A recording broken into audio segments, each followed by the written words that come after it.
Welcome to The Explainer. Today we're going to pop the hood on a piece of fiction and really see how it's built. We're using this story as a kind of blueprint to understand the mechanics of desire and how it's constructed on the page. Okay, let's dive in. So the story kicks off with what seems like a pretty simple line about rules. But it's not just any rule, right? It's about what our protagonist, Peppi, is wearing to an ATV race. From the very first sentence, it puts us, the reader, in a position of judgment, of watching and, well, evaluating. And this leads us to a much bigger question. Is this story really about the length of a skirt, or is it about something much more fundamental? You have to ask, is the real regulation happening on the racetrack, or is it happening in the minds of everyone who's watching? To figure that out, let's just look at the setting for a second. We're told it's this intense ATV race, all engines and adrenaline. But you gotta pay close attention to where the story's camera is actually pointed, because, and this is key, it's not on the race at all. This slide just lays it all out so perfectly. On the left, you've got Peppi's actions, things a racer would actually do.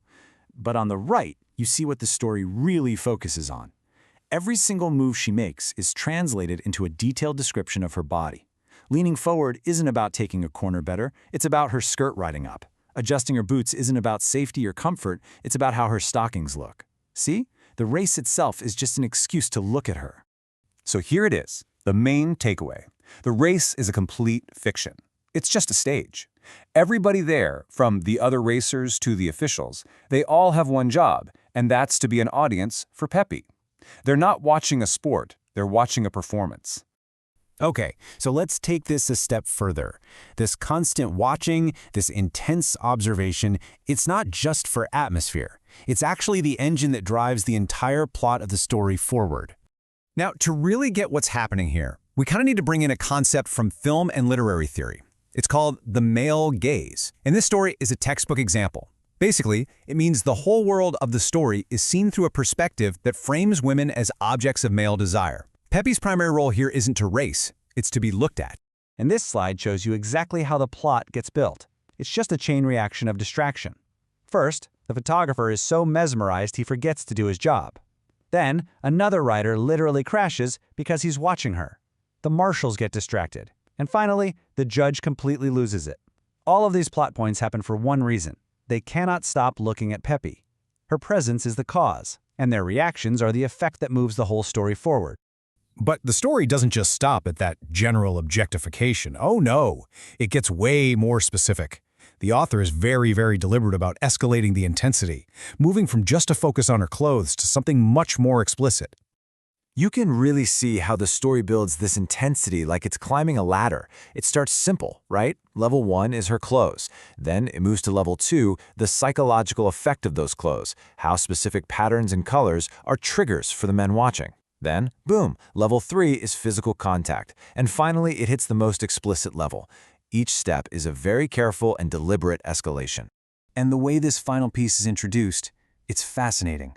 It's so blunt, so specific. The narrative connects this really intense fetishistic moment to something incredibly mundane. What Peppi had for lunch.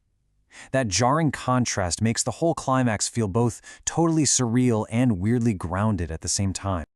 So, all of this buildup has to lead somewhere, right? Well, it leads to the climax. Everything that was just hinted at, all that unspoken desire bubbling up from the crowd is about to become very, very explicit. And the whole scene just shifts. What was a public performance for a huge crowd now becomes this private show for just one person. But the key here is that it's still a performance. The audience is just way smaller. And now one of them is up on stage with her. This line from Qhazo, wow, it's everything. He doesn't want privacy. He actually demands an audience. He literally tells Peppi to make them keep watching. This just confirms it. Being watched is a core part of the fantasy. It's not a private act. It's a public spectacle. So, after taking this whole story apart, what have we found? We've seen that even in a story that seems, chaotic on the surface, there's a really clear and deliberate formula, a work underneath it all. These are basically the 4 pillars holding this story up. The plot is driven by the act of looking. The tension is built layer by layer through escalation. The audience itself becomes an active character, and the whole thing climaxes by making the unspoken spoken. It's a really powerful formula for guiding a reader's response. So, by digging into this one's story, we can see the blueprint for how desire can literally be manufactured on the page. And it really makes you wonder, doesn't it? What other blueprints are out there, in the books we read and the movies we watch, quietly shaping the things we want?